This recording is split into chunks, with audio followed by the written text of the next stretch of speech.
جو بھی قربانی کا گوشت ہمارے پاس ہے اس کے 3 حصے کیے جائیں.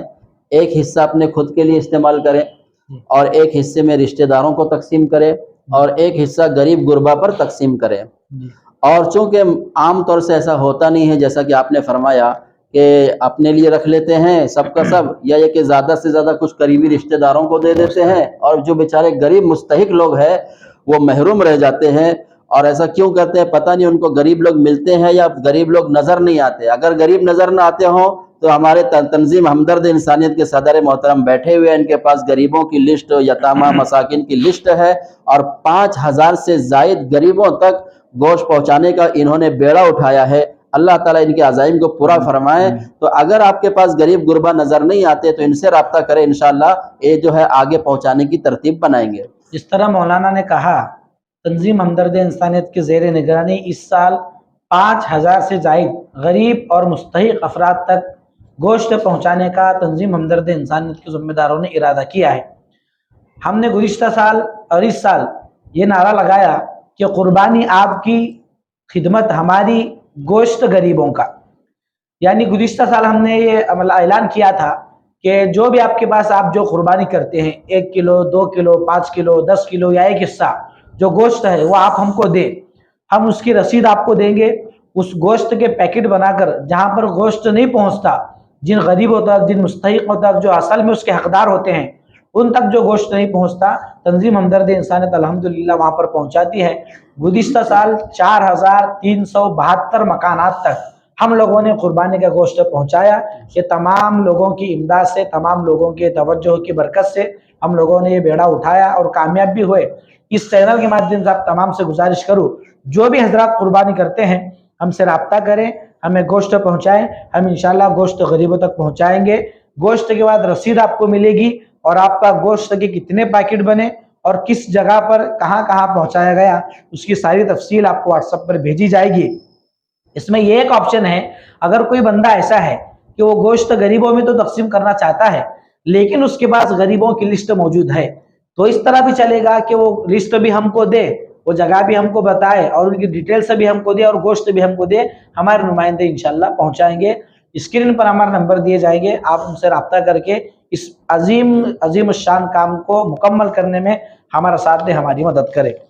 مولانا یہ سوال ہے کہ لَن يَنَالَ اللَّهُ لُحُومُهَا وَلَا دِمَاؤُهَا کی یہ ترجمے میں آتا ہے کہ آپ کا قربانی کرنے والے کا قربانی کا نہ خون نہ گوشت اللہ کے پاس پہنچتا ہے، تو پھر اللہ کے پاس کیا پہنچتا ہے؟ نہ خون پہنچتا نہ گوشت پہنچتا، تو اللہ تعالیٰ کو مقصود کیا ہے قربانی کروانے کا؟ قرآن میں اللہ تعالیٰ نے صاف فرمایا ہے کہ لَن يَنَالَ اللَّهَ لُحُومُهَا وَلَا دِمَاؤُهَا وَلَكِن يَنَالُهُ التَّقْوَى مِنكُمْ، کہ اللہ تبارک و تعالیٰ کو تمہارے قربانیوں کے گوشت اور خون وغیرہ نہیں پہنچتا، تمہارا تقوی پہنچتا ہے. یعنی تمہارے دل کے اندر کے جذبات کہ کس نیت سے اور کس جذبے کے ساتھ ہم یہ قربانی والا عمل کر رہے ہیں. اگر اللہ کو راضی کرنے کا جذبہ ہو، اللہ اور اس کے رسول صلی اللہ علیہ وسلم کے حکموں کو پورا کرنے کا جذبہ ہے تو یہ جو ہے اللہ کے لیے کہلائے گا اور اس پر اللہ تعالیٰ کی طرف سے اجر ہے. ہمارے تبلیغی بھائی بہت اچھی وہ روایت پیش کرتے ہیں، خلاصہ جس کا بیان کرتے ہیں کہ اگر کوئی بندہ اللہ کو راضی کرنے کے لیے کھجور کی ایک گٹھلی کے برابر بھی کوئی چیز صدقہ کرتا ہے تو احد کے پہاڑ کے برابر سونا صدقہ کرنے کا ثواب.